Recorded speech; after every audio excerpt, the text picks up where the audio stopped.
নমস্কার সবাইকে।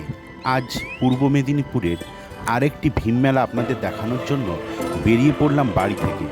উঠে পড়লাম টোটো, এগিয়ে চললাম সামনের দিকে। চলুন একবারে মেলার দ্বার প্রান্তে গিয়ে আপনাদের সঙ্গে দেখা হচ্ছে। আর সম্পূর্ণ ভিডিওটা দেখতে থাকুন।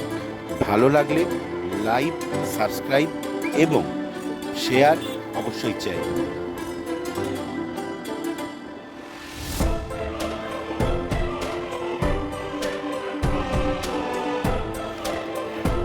চলে এলাম মেলার দ্বার প্রান্তে। সমস্ত জনগণের সঙ্গে দোকানের সারি দেখতে দেখতে এগিয়ে চললাম ভীম মন্দিরের দিকে। আজকে এসেছি নিমতৌড়ির ফুলবেড়িয়ার ভীম পূজা দেখতে। চলুন একবারে মন্দির প্রাঙ্গণে আপনাদের সঙ্গে দেখা হচ্ছে। দেখতে থাকুন আমার এই ভিডিও।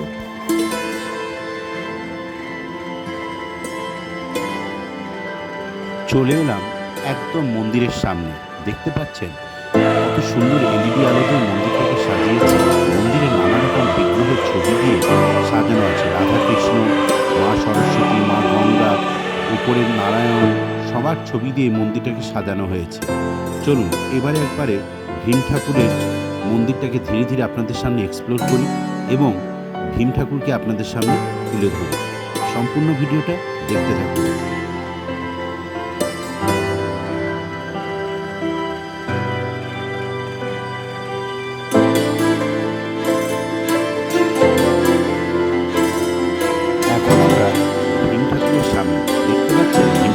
কিভাবে সাজানো হয়েছে, শুধু টাকার মালায় ভর্তি। পাশে দেখুন যারা মানত করে সেই মানতের ঠাকুরগুলো ওখানে রাখা আছে। আর এখানে ভীম ঠাকুরের যেটা দেখা যাচ্ছে সেটা হলো জরাসন্ধ বধ। আমরা সবাই মহাভারতে জরাসন্ধ বধের কথা জানি, তো সেই থিমটাকে এখানে তুলে ধরা হয়েছে। আর একটা কথা বলি, এখানকার ভীম ঠাকুর সম্পূর্ণ কংক্রিটে, একদম কংক্রিট দ্বারা নির্মিত এখানকার ভীম ঠাকুর। আর ওপাশে যেরকম যথারীতি মহাদেব অন্নপূর্ণা দেবী আছে, আপনি দেখুন এখানকার ভীম ঠাকুরের বৈশিষ্ট্য হচ্ছে পিতলের ভীম ঠাকুর। কত সুন্দর করে রাখা হয়েছে সংরক্ষিত করে। এই জরাসন্ধ বধের দেখুন মহাদেব এবং মা অন্নপূর্ণা, আর পাশে রয়েছে ভগবান শ্রীকৃষ্ণ। সম্পূর্ণ এই ছবিগুলো আপনাদের সামনে তুলে ধরছি। একটা লাইক, শেয়ার এবং একটা কমেন্ট অবশ্যই করবেন। সাবস্ক্রাইব অবশ্যই করবেন নিত্য নতুন এরকম ভিডিও পাওয়ার জন্য। দেখতে থাকুন সম্পূর্ণ ভিডিওটি।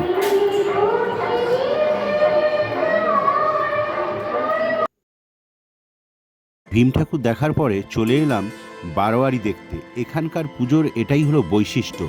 বারোয়ারি প্রথমে রাজা হরিশ্চন্দ্রের গল্প, তারপরে মহাপীঠ, তারাপীঠ এবং সাধক বামাখ্যাপার একটা প্রতিচ্ছবি এখানে তুলে ধরা হয়েছে। দেখুন কত সুন্দর লাগছে। সচরাচর এগুলো আর দেখতে পাওয়া যায় না। এখানে হলো কার্তিক গণেশের শক্তি পরীক্ষা, কে বড়, সেই থিমটাকে এখানে তুলে ধরা হয়েছে।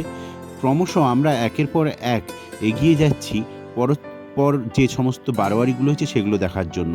এটা হলো সেই দেবের কালিমাকে আনয়ন বা কালিমার সেবা করা ইত্যাদি। তারপরে যেরকম পৌরাণিক কাহিনীর সঙ্গে কিছু সামাজিক কাহিনীও এখানে তুলে ধরা হয়েছে।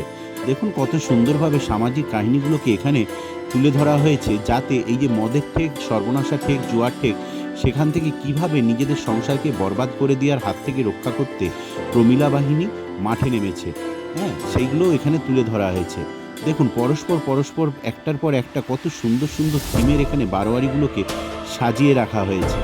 আমার তো খুব সুন্দর লেগেছে। গ্রামীণ মেলার আকর্ষণ হলো এই বারোয়ারিগুলো, যেগুলো এখন আর সচরাচর পাওয়া যায় না। বিয়ের প্রলোভন দেখে অথবা কাজ দেওয়ার নাম করে বিক্রি করে দেওয়া প্রভৃতি সামাজিক ব্যাধিগুলো এখানে তুলে ধরা হয়েছে সুন্দরভাবে। এই থিমগুলো এখন আর আমরা দেখতেই পাই না, তাই এগুলো আমার কাছে আকর্ষণীয় মনে হয়েছিল। দেখুন কত সুন্দর লাগছে এগুলো। আপনারা দেখতে থাকুন সম্পূর্ণ ভিডিওটি।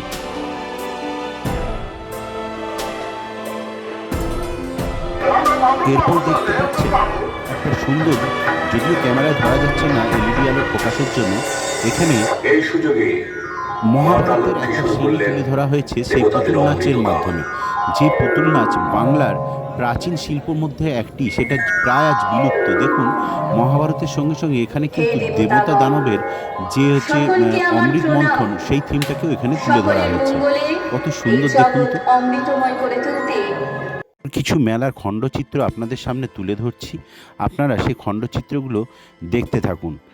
আর একটা কথা বলি, এই মেলার চিত্রর মাধ্যমে আর বিশেষ কিছু দেখানোর নেই। গ্রামীণ মেলাগুলো যেরকম হয়, আমি বারবারে বলেছি, সেই মেলাগুলো এখানে বসেছে। তো এই গ্রামীণ মেলাগুলো দেখতে দেখতে আমাকে বিদায় দিন।